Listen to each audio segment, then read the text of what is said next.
Hello dear viewers and listeners. Minstrel Duke has come to you again today. Ah, dear friends, the tale of my beginnings, the fire, the forest, the magic, is but one chapter in the grand tapestry of my life. But for now, let us lay that story to rest, like embers fading into the night.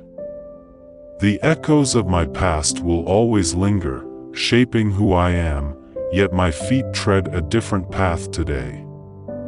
The world is vast, brimming with untold stories, ancient legends, and secrets hidden in shadow and light. It is not only my own story I carry, but the voices of countless others, the brave, the broken, the mysterious, and the magnificent. I am the Minstrel Duke, yes, but I am also a collector of tales, a wanderer who seeks the extraordinary in the ordinary, the sublime in the forgotten.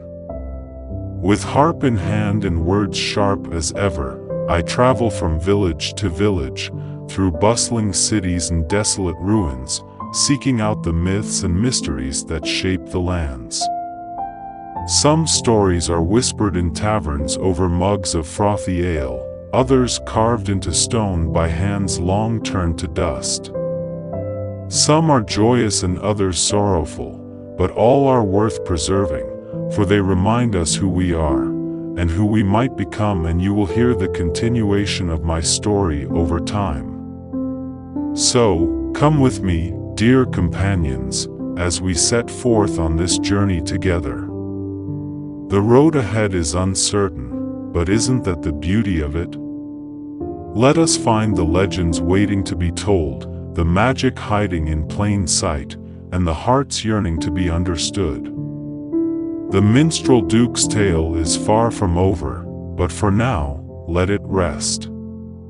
The world calls to me, and I must answer. Who knows what wonders await just beyond the horizon? Today I arrived in Norway, and I have a story for you, my dears. The journey to Norway was not an easy one.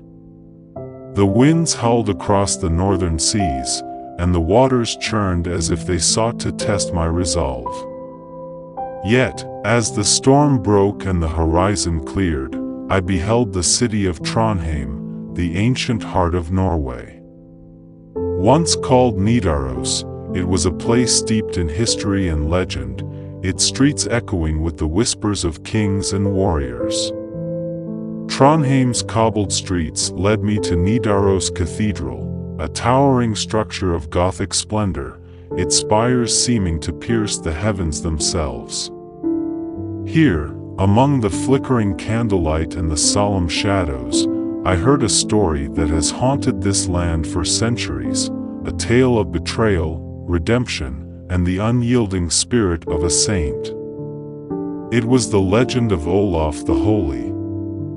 The legend of Saint Olaf. In the days of old, Norway was a land divided, its people torn between ancient pagan beliefs and the growing light of Christianity. Amid this turmoil rose Olaf Haraldsson, a warrior of unmatched prowess, destined to become one of Norway's greatest kings. Born in 995 AD, Olaf was said to have been blessed by the gods themselves, his strength and charisma unmatched. As a young man, Olaf set sail across the seas, fighting as a Viking mercenary and earning a fearsome reputation. But it was during his travels that he encountered the Christian faith. Struck by its teachings, he converted and vowed to bring this new faith to his homeland. When Olaf returned to Norway, he claimed the throne and began his mission to unify the land under Christianity. But this was no easy task. Many chieftains resisted, clinging to the old ways and their autonomy. Olaf's rule was marked by fierce battles, his forces clashing with those who defied his vision of a united, Christian Norway. Olaf's power grew, so too did the enemies who conspired against him. Among them was Canute the Great, the king of Denmark and England, who sought to control Norway. Canute bribed Norwegian chieftains to betray Olaf, and in 1028, Olaf was forced to flee into exile in the land of the Rus, modern-day Ukraine and Russia. But Olaf's spirit was unbroken. 2 years later, in 1030, he returned to Norway with a small but loyal army, determined to reclaim his throne and his dream of unity. His return culminated in the Battle of Stiklestad, a clash that would forever alter the course of Norwegian history. The battle was fierce, and Olaf's forces were vastly outnumbered. Clad in armor and wielding a sword that gleamed like the dawn, Olaf fought valiantly. Yet, the tide of battle turned against him. Struck down by his enemies, Olaf fell on the battlefield. His death was not merely a defeat, it was a martyrdom. In the days following his death, miraculous events began to occur. The sun shone upon Olaf's grave despite overcast skies, and stories spread of his blood healing the sick. His body, exhumed a year later, was said to be uncorrupted, a sign of sainthood. The people, once divided, began to revere Olaf as a holy figure.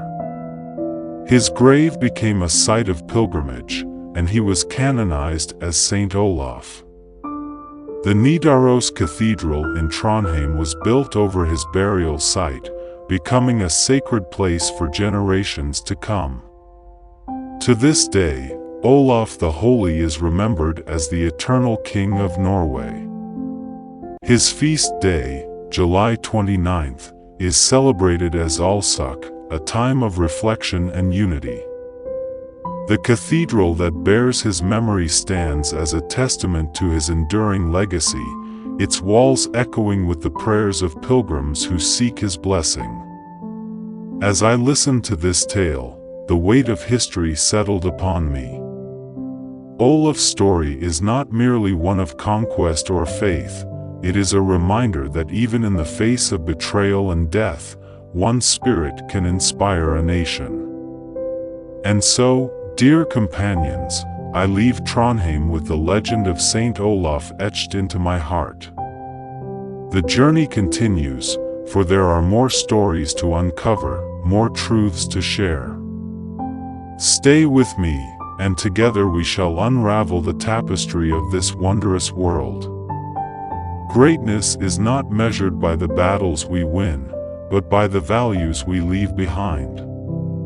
Olaf's unwavering belief in unity, his willingness to fight for his vision, and the redemption he found in death remind us that even in loss, there can be victory. His tale teaches us that change, though painful and met with resistance, is often the path to progress. And though we may face betrayal or overwhelming odds, our courage to stand for what we believe in can inspire others long after we are gone. In Saint Olaf's story, we see the power of resilience, faith, and the enduring legacy of purpose.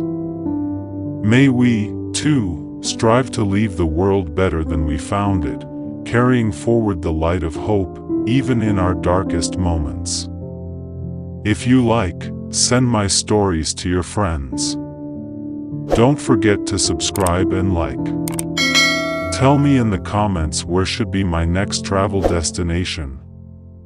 Be in the shelter of wisdom.